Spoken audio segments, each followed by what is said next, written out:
Hi! Hello mga mare! Another day, another mini vlog. Pagkapasok nga ni Mister, agad na nga rin akong bumangon para magkape. Dahil meron pa akong trabaho nga aayusin ngayong umaga. Kagabi kasi mga mare, naglaban na ako kasi madami-dami itong nilabhan ko. Every other day na kasi ako naglalaba ngayon. Kaya nga ito ilalabas ko na ngayon para masikatan na ng araw.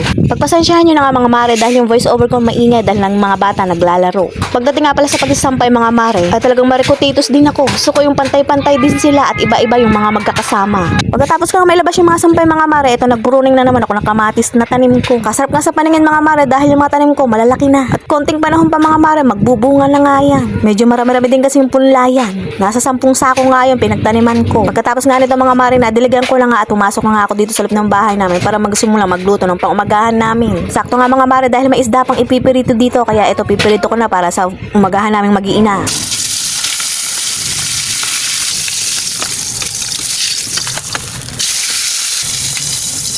At pagyari ko nga maiprito yung mga isda mga mare, pinagpalamigyan ko na nga itong mga anak ko ng kanin. At nang lumamig na nga mga mare, inawat ko na nga muna sila sa paglalaro at pakakainin ko na nga sila. Sa ngayon nga mga mare, susubukan ko nga muna sila para hindi na magtapon-tapon yung kanin. Napakakalit na kasi ng loob ng bahay namin dahil sa mga laruan nila. Kaya heto't susubukan ko muna sila isa-isa. Pero madalas na nga mga mare, pinagkakanya-kanya ko na sila ng plato para masanay na silang maging independent, yung gumulaw ng pansarili nila. Nung natapos ko na pakainin yung mga anak ko mga mare, eto ako naman yung kakain. Pero iba yung ulam ko sa kanila. Naghiwa nga ako ng 2 pirasong kamatis tapos itong isang sibuyas. At sakto nga mga mare, may natira pang isang itlog na pula. Kaya ito yung uulamin ko ngayon. Nakakamiss nga yung ganitong ulam mga mare. Tapos ang sarap pa nito mga mare, yung magkakamay ka. O diba, probinsyang probinsya ang datingan. Nang mai-prepare ko na yung ulam ko mga mare, nagsandok na nga ako ng kanin. Nako po, promise sa sarili ko na magda-diet na ako. Pero pag ganito yung ulam mga mare, nako, nagkakaroon na ako ng amnesia.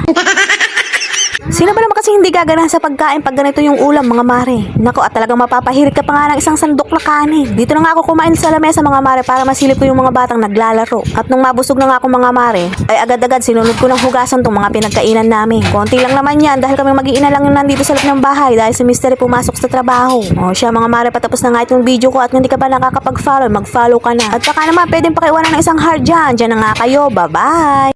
Pagkaya ko nga magluto ng umagahan mga mare, ito pinakain ko na yung mga bata. This time nga muna, susubuan ko nga muna sila at hindi ko muna sila pakakainin sa kanilang mga plato. Pag nagsarili kasi sila ng plato mga mare, tatapon yung mga kanin, napakakalat na nga ng mga laruan nila dito. Tapos ito, matapos ko nga pakainin sila, ito, pinaliguan ko na nga sila. Para ma-frescohan yung mga katawan mga mare sa sobrang init ngayon ng panahon. Tapos maalinsangan pa. At dahil umaarangkada na nga yung tag-init, kailangan panatilihin natin yung mga katawan natin na laging presko. Nung mabihisan ko na nga sila mga mare, ito, pinagbibigyan ko ng mga tinapay. Tingnan nyo, kunyari, bati sila dyan, pero mamaya-maya mag-aaway na naman yan. Kahit kasi tigitigisan na nga sila ng laruan mga mare, nag-aagawan pa. Anyways mga mare, iniwan ko nga muna sila sa loob at hinayaan ko silang kumain doon tapos maglaro at manood ng TV. Pumunta nga ako dito sa labas para hanguin yung mga sinampay ko. Ganito na nga yung ugali ko mga mare, pagkahango sa sampayan, tiklop agad. Para hindi na maimbak sa sampayan at pero hindi na tamarin. Sayang yung bango ng damit kung hindi natin maagad matitiklop. Alam ko naman mga mare na isa nga yan sa kinaayawan nyo, yung pagtutupi ng damit. Pero ako mga mare, yun ang pinakagusto ko mga mare, yung pagtutupi. Kaya pagdating sa ganyan mga mare, hindi nga ako natatambakan sa pagtutupi ng damit. O siya mga mare, patapos na nga itong video ko at kung hindi ka pa nga nakakapag-follow, may mag-follow ka na. At baka naman pwedeng pakiwanan ng isang heart dyan o isang like. O siya, dyan na nga kayo, bye-bye!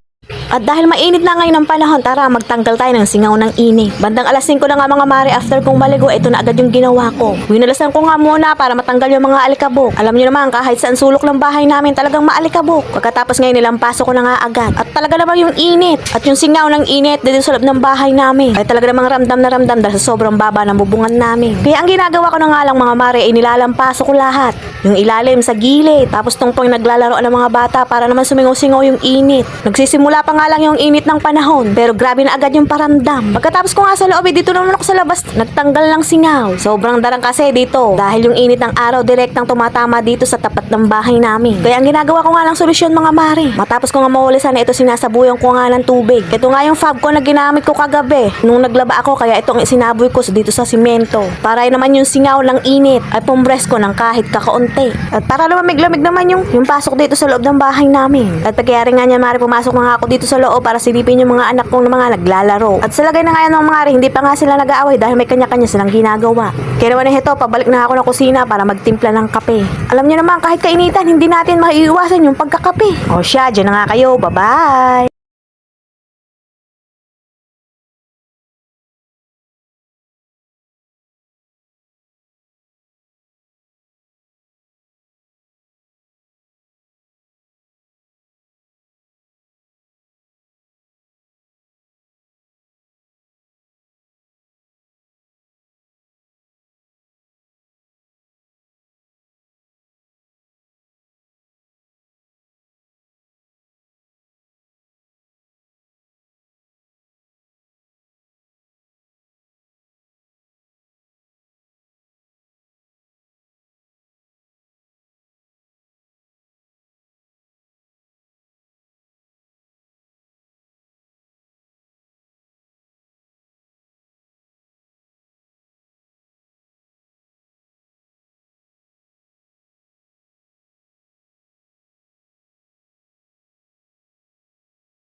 Kaya buksan mo. Yeah. Hawakan mo, hawakan mo.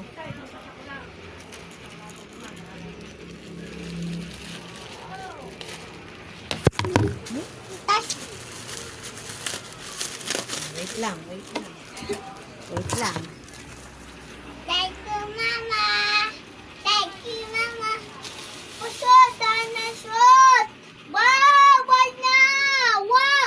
Mama! Paano na shoot? Wow, ni Dada! May shoot! Yay! Bawal na naman! Oh!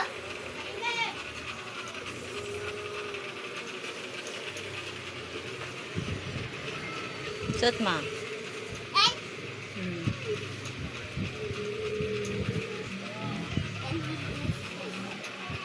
Hindi yan.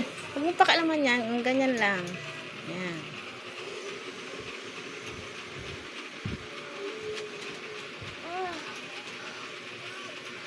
Mariam! Ano sabihin mo? Thank you, Mama. Tingin ka sa akin. Ano sabihin mo? Thank you so much. Tama. Yung kiss. Ulan. Bakit ito? Lagay mo na sa lagayan mo.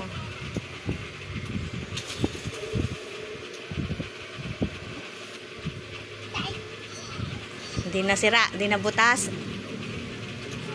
Ganda. O, lagay mo sa ano lagayan. Doon. Hindi nanay. Hindi na. Dito na. Ano sasabihin mo? Thank you, Mama. Thank you. Ganda? The baby, the baby.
Kaliligo mo lang, tagaktak na ang pawis mo.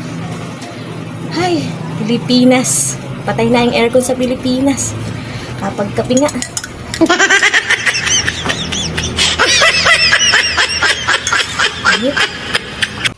From this to this. Hi! Hello mga mare! Lunes na Lunes, madami tayong ganap ngayon. Pero bago yan mga mare, nakabili na nga pala ako ng pangsapin dito sa kutsyon naming aesthetic. Para naman hindi nyo nakikita o nababash yung kutsyon naming aesthetic. Sa ato yung mag-upload ako ng mini vlog. Kaya naman ito mga mare, babalutan ko na para sa inyo. Family size nga pala tong kutsyon namin at 4 inches yung kapal. Talagang gumanda naman ng mga mare nung naikabit ko na. Pero wag kayong habang kinakabit ko to nga mga mare, naiisip ko yung mga pinagdaanan ng kutsyon dito. Makailang beses na nga yung malubog sa baha mga mare. Kaya naman yung mga cover niya pinagtatapon namin dahil sa putik. Tapos yung foam binibilad lang namin para nga may mahigaan nga ulit kami. At tinan nyo naman mga itsura mga mare, tungkab na. Pero ang tibay pa rin. Eto na nga ang result mga mare, napakaganda nga tingnan. Anong sa inyo? Siguro naman hindi nyo na masisilip to. Anyways mga mare, pangalawang garap kanin ngayong araw na Lunes. Matapos ko nga balutan yung kutsyon, eto. Iginayak ko nga yung panganay ko at i-enroll ko na sa kindergarten. Napaka-excited nga ng panganay ko dahil akala niya papasok na nga siyang tunay. Hindi niya nga alam i-enroll ko pa lang siya at sa susunod pang pasukan siya papasok. At bilang nanay mga mare, first time ko nga magpapaaral ng anak. Dahil nga itong panganay ko ay 5 years old na. At mabibilang na nga din ako sa mga nanay na naghahatid at nagsusundo. Sa totoo lang mga mare, excited na nga rin ako kung ano yung magiging feeling ng nagpapaaral ng anak. Dahil dati ako nga yung pinag-aaral, ngayon ako naman ang magpapaaral. O siya, dyan na nga kayo. Bye-bye!